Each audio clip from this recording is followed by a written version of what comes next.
오늘 아침에 우리가 읽은 본문에 보시면 반복되는 표현이 있죠.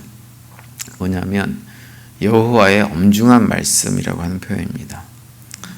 사람들이 선지자나 제사장들에게 하나님의 뜻을 물을 때 여호와의 엄중한 말씀이 뭐냐라고 묻는 경우가 많다고 하는 거예요. 그런데 36절에 보면 그 여호와의 엄중한 말씀이라고 하는 표현을 사용하지 말라, 이렇게 하나님께서 예레미야 선지자를 통해서 남아국 유다 백성들하고 이스라엘 백성들, 예루살렘 백성들에게 말씀을 하고 있는 것입니다. 36절을 다시 보시면 다시는 여호와의 엄중한 말씀이라 말하지 말라. 각 사람의 말이 자기에게 중벌이 되리니 이는 너희가 살아계신 하나님 만군의 여호와 우리 하나님의 말씀을 망령되이 사용함이니라 하고 이렇게 말씀을 하고 있습니다. 왜 하나님께서 여호와의 엄중한 말씀이라는 표현을 사용하지 말라고 하실까요? 그 여호와의 엄중한 말씀, 그러면 우리가 이제 언뜻 생각하기에는 엄중한 말씀이기 때문에 그 말씀을 잘 귀담아 듣고 잘 살펴가지고 말씀대로 살아보겠다라고 하는 의미로 사용하는 것처럼 들립니다. 그런데 실제로는 그렇지가 않았다고 하는 거예요. 이 세번역 성경에 보면 이 여호와의 엄중한 말씀을 어떻게 번역해 놓고 있냐면 부담스러운 여호와의 말씀이라고 번역을 해놓고 있어요. 그 엄중하다고 하는 말이 본래 의미는 부담스럽다고 하는 말입니다. 히브리어로는 마사라고 하는 단어인데요. 이 마사라고 하는 뜻은 무거운, 부담스러운 이런 의미를 가지고 있는 단어입니다. 그러니까 남한국 유다 백성들하고 예루살렘 성 백성들이 여호와의 말씀을 이렇게 들으면서 그것을 부담스러워했다고 하는 것을 의미하는 것입니다. 예레미야가 남아국 유다 백성들에게 반복해서 하나님 말씀, 특별히 심판의 말씀들을 전하면서 이제 했던 얘기는 그들이 죄를 회개하고 돌이키라고 자꾸 촉구를 했죠. 그런데 남아국 유다 백성들이나 남한국의 어떤 고위 관리 이런 사람들은 예레미야가 전하는 하나님의 말씀에 귀를 기울이는 것이 아니라 그 말씀을 굉장히 부담스러워하고 듣기 싫어했다고 하는 것입니다. 그러면서 그 사람들은 어떻게 했냐면 부담스럽지 않은 하나님 말씀을 왜곡해서 자신들의 입맛에 맞게끔 들려주는 거짓 선지자들, 거짓 제사장들의 말에만 귀를 기울였습니다.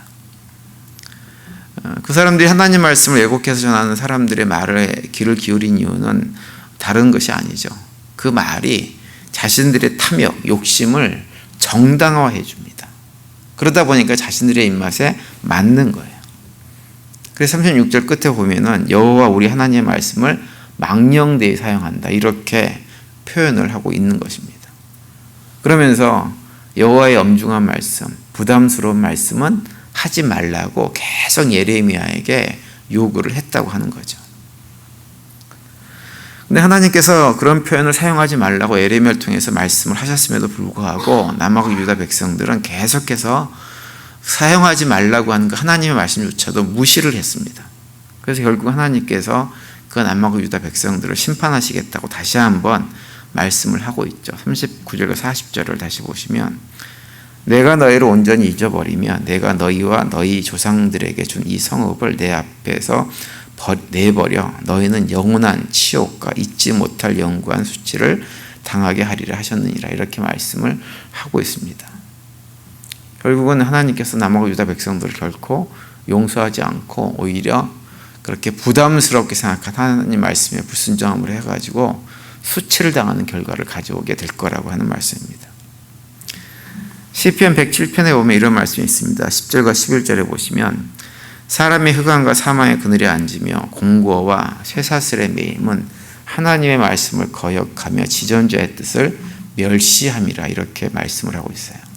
사람이 흑암과 고통 중에 앉게 되는 이유가 무엇이냐? 그들이 하나님의 말씀을 멸시하기 때문이다라고 말씀을 하고 있는 거예요. 하지 말라고 하면 하지 말아야 됩니다. 근데 타락한 우리의 본성은 하지 말라고 하는 하나님의 말씀을 어떻게 처리하냐면, 받아들이냐면 그 말씀을 무시하고 멸시하는 태도를 취하는 거죠. 사무엘상 2장 30절에도 비슷한 말씀이 또 있습니다. 이렇게 말씀하고 있습니다. 그러므로 이스라엘의 하나님 나 여호와가 말하노라. 내가 전에 내 집과 내 조상의 집이 내 앞에 영원히 행하리라 하였으나 이제 나 여호와가 말하노니 결단코 그렇게 하지 아니하리라. 나를 존중히 여기는 자를 내가 존중히 여기고 나를 멸시하는 자를 내가 경멸하리라. 이렇게 말씀을 하고 있어요. 하나님께서 그 엘리 제사장을 찾아오셔가지고 엘리 제사장이 하나님의 말씀을 멸시하고 경멸하는 그 자신의 두 아들 홈리와 비느하스를 징계하고 야단치고 바르게 잡지를 않고 그대로 두무로 해가지고 결국은 하나님의 말씀보다 자식들을 더 중요하게 생각하고 하나님의 말씀은 멸시하는 태도를 취했던 엘리 제사장을 책망하시면서 하시는 말씀입니다. 그래서 하나님께서 하시는 말씀이 뭐냐면 하나님을 존중히 여기는 자를 하나님도 존중히 여기시고 하나님을 멸시하는 자들을 하나님이 멸시하겠다라고 말씀을 하고 있는 것입니다. 하나님을 존중하고 하나님 말씀을 존중한다고 하는 것은 무엇이냐? 하나님의 말씀이 나에게 위로가 되고 힘이 되고 복을 주고 나에게 유익한 그럴 때만 그 말씀을 귀담아 듣고 순종하는 것이 아니라 비록 그 말씀이 나의 죄를 드러내고 나를 책망하고 나 스스로 볼 때 나를 부끄럽게 만들어서 그 말씀을 듣는 것조차 아주 부담스러울 때조차 그때 상황이라도 하나님 말씀을 귀담아 듣고 순종하면서 하는 그것이 무엇이냐면 하나님을 존중하고 하나님 말씀을 존중하는 태도인 것이죠. 그런데 이스라엘 백성들, 남왕국 유다 백성들은 그렇게 하지 않았다고 하는 거예요. 그 말씀이 자신들의 죄를 폭로하고 그것이 자신들에게 손해가 되는 것 같고 하고 싶은 것을 하지 못하게 하고 하기 싫은 것만 하게 하는 이런 말씀들을 부담스럽게 생각해가지고 그것을 받아들이지 않았다고 하는 거죠. 그런데 이 남왕국 유다 백성들만 그랬느냐? 그것이 아니라 엘리 제사장도 그렇게 했고 그 아들들도 그렇게 했고 오늘날에 내려오면 오늘날 우리들도 그러한 모습이 있다고 하는 것을 부인할 수가 없는 것입니다. 근데 그런 하나님 백성들에게 하나님께서 심판을 하시겠다고 선포를 하고 있죠. 오늘날에는 하나님께서 남왕국 유다 백성들을 심판하신 것처럼 우리를 포로로 잡혀가게 하고 그렇게 하지는 않습니다. 그런데 우리가 이 땅에 살면서 하나님 말씀을 멸시하면 그 멸시하는 것으로 인해 가지고 우리의 삶이 여러 가지 어려움에 처하게 되어져 있습니다. 하나님께서 정말 주시고자 하는 말씀을 통해서 주시고자 하는 복들을 누리지 못하고 오히려 우리 삶 속에 내 욕망대로 내 고집대로 살아가다가 점점 힘들고 어려운 삶들을 살 수밖에 없는 거죠. 하나님 나라 안에서 하나님이 주시는 은혜와 복들을 누리지 못하고 살아가게 되어지는 결과를 가져오게 되어져 있습니다. 그래서 하나님께서 우리에게 하나님 말씀을 부담스럽게 생각하지 말라고 경고를 하고 있는 것입니다. 신약 성경에 보면 하나님 말씀을 그렇게 부담스럽게 생각해서 자신들에게 유리한 것들만 귀담아 듣고 자신들에게 조금이라도 손해가 되는 말씀이 있다고 한다면 그런 것들은 눈 감고 귀 막고 듣지 않았던 대표적인 사람들이 있습니다. 그 사람들이 누구냐면 바로 바리새인들이 그런 삶을 살았던 사람들이에요. 우리가 알기에는 바리새인 그러면 하나님 말씀을 굉장히 열심히 잘 지킨 것으로 알고 있지만 사실은 그렇지가 않습니다.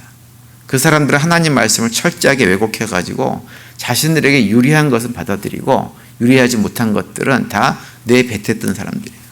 그러면서도 하나님 말씀을 굉장히 잘 지키는 사람인 것처럼 행세를 했던 사람들이 바리새인들이었습니다. 그래서 예수님께서 그 바리새인들을 향해 가지고 뭐라고 말씀하셨냐면 회칠한 무덤이다 이렇게 하나님께서 예수님께서 말씀하셨던 것을 우리가 볼 수가 있죠.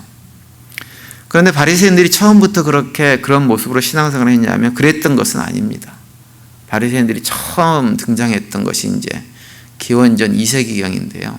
그때에는 남왕국 이스라엘 전체가 주변에 있는 열방들에 의해서 굉장히 많은 고통을 받고 있었던 시절인데 그 시절에 이 바리새인들이 등장을 해가지고 마치 나시린들처럼 하나님 말씀을 철저하게 잘 지킴으로 해가지고 다시 한번 이스라엘이 회복되는 것을 소망했던 사람들이 있었습니다. 그 사람들이 바로 바리새인들이었어요. 그런데 이 사람들이 시간이 지나가면서 점점점 하나님 말씀을 철저하게 지키다 보니까 그 말씀이 부담스러운 부분들이 발견된 것입니다. 그래서 자기들 나름대로 장로의 유전이라고 하는 식으로 해가지고는 이렇게 해석하고 저렇게 해석을 해가지고 자신들에게 유리한 것은 지키는 척하고 자신들에게 불리한 것은 이런저런 이유를 달아가지고 지키지 않아도 되는 것처럼 만들어버렸습니다.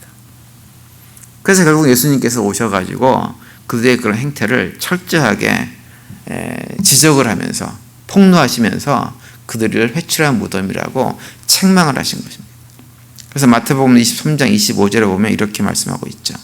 화 있을진저 외식하는 서기관들과 바리새인들이요 잔과 대접의 것은 깨끗하되 그 안에는 탐욕과 방탕으로 가득하는도다. 이렇게 말씀을 하고 있어요. 그러면서 회출한 무덤이라고 책망을 하시면서 그들의 그런 하나님 말씀을 부담스러워해 가지고 지키지 않는, 그리고 유리한 것만 받아들이는 그런 태도들을 갖다가 책망하신 것입니다. 사실은 하나님 말씀이 우리가 이 땅에 살면서도 오늘날에도 굉장히 부담스러운 것이 사실입니다. 그렇게 살면 망할 것 같아요. 온갖 손해를 다 볼 것 같아요. 그런 것이 사실입니다. 그리고 하나님 말씀이 우리의 타락한 본성하고 맞지를 잘 않아요. 타락한 본성은 계속해서 욕망을 채우라고 욕을 하는데 하나님은 내려놔라 이렇게 말씀을 하거든요. 그런데 우리가 하나님 말씀이 좀 부담스럽기는 하지만 그 부담을 부담으로 여기지 않고 그 말씀 안에 참 생명이 있음을, 참 부요가 있음을, 참 은혜가 있음을, 참 만족이 있음을 알고 고백하고 순종할 때 우리 삶이 복되어지는 것입니다. 그런데 그렇지 않고 지금 당장 눈앞에 보이는 이득을 쫓아서 하나님 말씀 부담스럽게 생각하고 그 말씀에 귀를 기울이지 않으면 결국 우리의 삶은 하나님 말씀대로 심판의 자리, 고통의 자리에 떨어질 수밖에 없는 것이죠. 그래서 잠언 3장 15절 말씀에 보면 15절 이하에 보면 이렇게 우리에게 권면을 해주고 있습니다. 지혜는 진주보다 귀하니 내가 사모하는 모든 것으로 이에 비교할 수 없도다. 그의 오른손에는 장수가 있고 그의 왼손에는 부귀가 있나니 그 길은 즐거운 길이요 그의 지름길은 다 평강이니라. 이렇게 말씀을 하고 있어요. 여기서 말씀한 지혜는 바로 하나님의 말씀을 의미하고 있는 것입니다. 거기에 장수가 있고 거기에 부귀가 있고 거기에 즐거움이 있고 거기에 기름진 땅이 평강이 있는 것입니다. 오늘 하루 살아가시면서 하나님 말씀이 좀 부담스러워도 그 부담스러움을 받는 것이 아니라 감사함으로 은혜로 받으심으로 해가지고 하나님께서 우리에게 주시고자 하는 참된 기쁨들, 평강들, 만족들을 누리며 살아가는 복된 하루가 되시기를 간절히 축원을 드립니다.